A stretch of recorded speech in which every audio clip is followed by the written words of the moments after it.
Afternoon. I thought I'd do one of these. I'm going to be drinking coffee while I'm doing this. Nice coffee as well. Treating myself. I do like my nice coffee. I'm going to talk to you about something that is meaningful to me. When I was 18 months old, I fell down the stairs and smashed the top of my head. And I believe that was the opening of depression. Now I've come to realise some things in my life after I've got the audio book of the Myth of Norm by Gabby Mante. Recommend it totally. And he talks about our mothers. He talks about could depression, because that's what I'm going to talk about, be something we get from our mums. I believe my mum had pre and postnatal depression. She definitely had postnatal depression. She walked out on me for 10 days, my family, for 10 days. Back then in 1966, pull yourself together, love. Stop fucking being a silly cow. That's my granddad for you.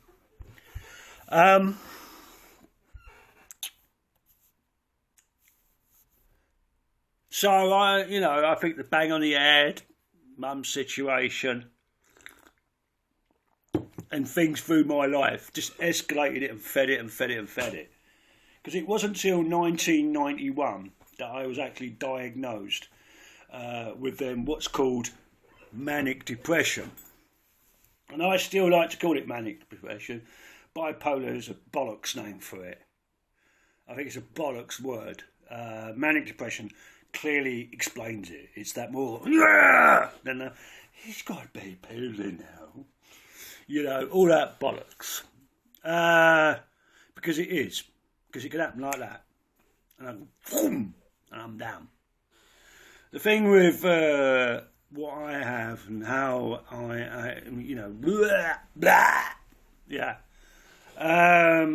it's not when you go down and you pan out a bit and go along, and then you don't go back up again. It's up, around, up, down, up. The worst part of it is the coming out of it, which I'm on the tail end of now. And it's just horrible, because you wake up some days and it's just like, yay! And some other days you wake up and go, why the fuck am I awake?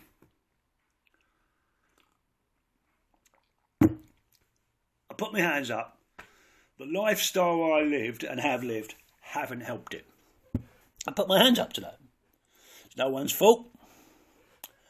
But it's something we got to really, really understand. You can't catch it. It's not like a cold. It just happens. And at some point you will have a form of depression. And to all my Christian friends, shut the fuck up. But you can't be depressed when you're a Christian. Really? Okay. Reality is hard. Because the depression throws me into a non-realistic world. Depression isn't reality. Depression is a form that squeezes its way in and goes, hello, why don't you kill yourself? I mean, I've already discussed with myself, it would be if we had if I could get out of a gun, I'd blow my fucking brains out now.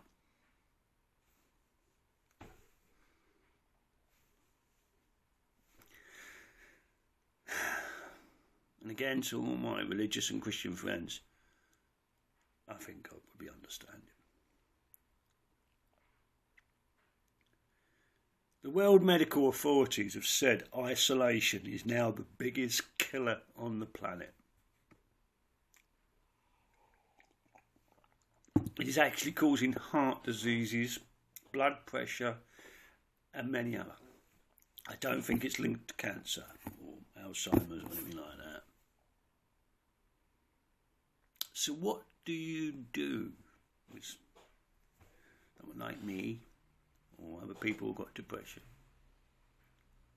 For fuck's sake, don't give them advice. Just shut up. Really, and this goes for me as well, and I've got a habit of doing it. Shut the fuck up. The other day I was in town, and it was near my mum's anniversary, because this is what Christmas is all about, sort of stuff. Yeah, blah, blah, blah, blah, blah, blah. And I bumped into my friend Lynn, and Lynn's mum. And what Lynn did was give me a big mum hug. And that was it. That's what I needed. Find out what that person is needed. They may need a rant. I went around, I'd not long had a breakdown, and this was about 91, 92. It was about 92. And I went round my mate Mark and Tracy's house. And I sat down. And Tracy said, "How are you?" I said, no, how are you really, Kev? And I sat there and had a good 2-minute rant about everything that was doing my head in. 2 minutes, at least. And I sat there and I sat back and I said to Tracy and Mark, well, what advice you got to give? You know, you must have something to say. They looked at each other and they looked at me and went, well, we ain't got anything. We know. I don't understand. And I smiled. For the first time in my life, someone had gone, I haven't got the materials. And then Tracy leaned forward and went, you're smiling. That's the first time in months I've seen you smiling.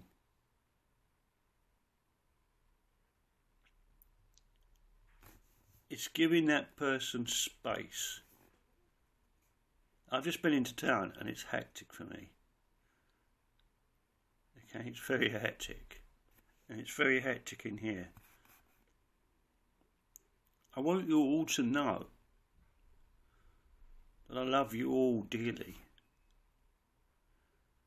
And I've got to find my path out of this.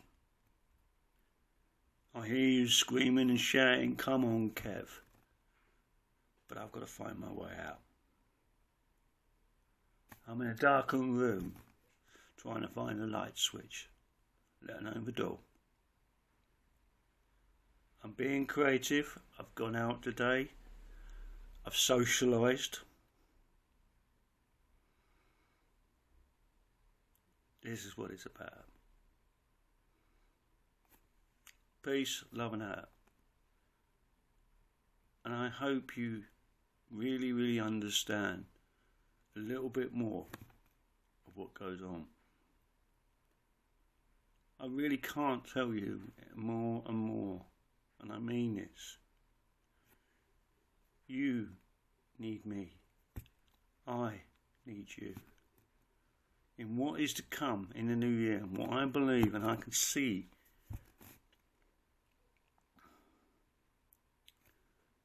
find out who your friends are.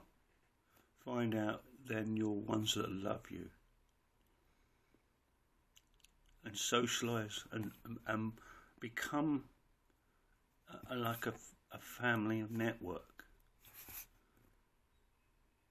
Ask people how they are and listen. Be beautiful and be kind. That isn't because it's Christmas. That's bullshit. This is all year round for me. Be kind and be kind to yourself. Peace and out.